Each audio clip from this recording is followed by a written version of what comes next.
Ahoy there, this is Chief Bones with the Scuttlebutt for today.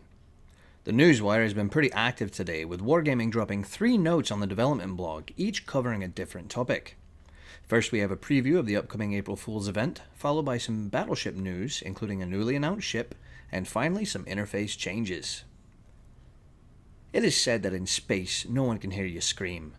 This is true, and for all you salty captains out there, nobody will be able to hear you scream either, as World of Warships is returning to space. This year there are 4 new battle types. First is Space Assault, where 2 teams of 9 vie to destroy enemy shield generators, followed by their bases. With constant health regeneration and respawning enabled, this is bound to be a reckless mode full of arcade laughs. Second is Saturn's Rings. It's epicenter. Everybody hates it. Moving on. Third is Binary Star, where your enemy's spawn point is on your own base. Attack or lose from the outset. Finally comes the mode I'm most interested in, Torpedo Beat.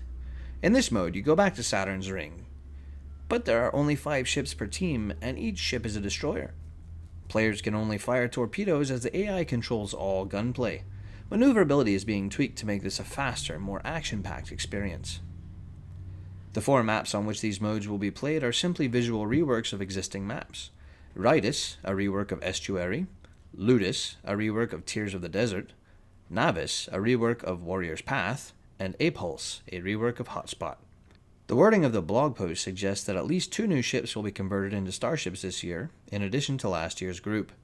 Missions and directives during the event will award a temporary resource, Ironium, which will purchase assorted goodies from the arsenal, including commanders, camo, premium time, credits, patches, doubloons, and upgrade modules for Tier 10 ships. Additional directive prizes include permanent space-themed camos for US and French Tier 6 to 9 cruisers. The next dev blog post introduces someone new to Super Test. She's big, she's bad, she's boring. She's yet another Tier 9 premium battleship in the American tree. USS Georgia has 3 dual big guns, a lot of health, and some decent armor. Nothing really special though. 2.0 Sigma value on 457mm guns, but only 6 barrels, at Tier 9.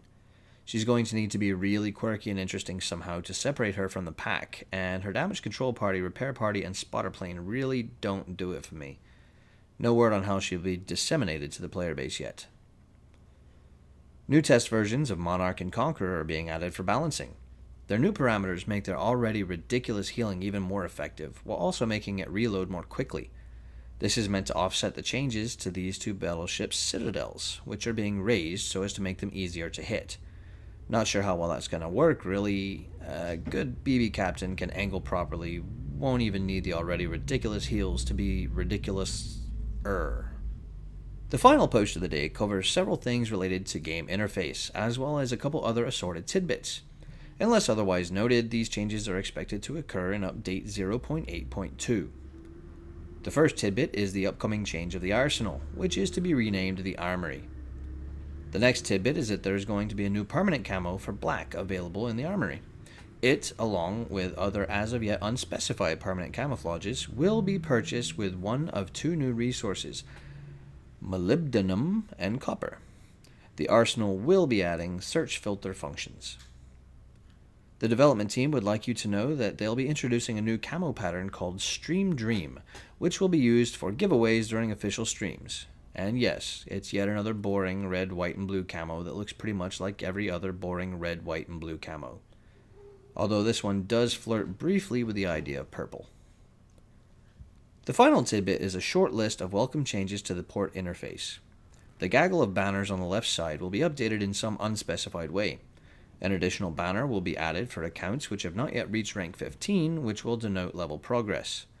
Service record will change to include level up rewards, and the insignia and patches screen is moving from the service record to the main port screen.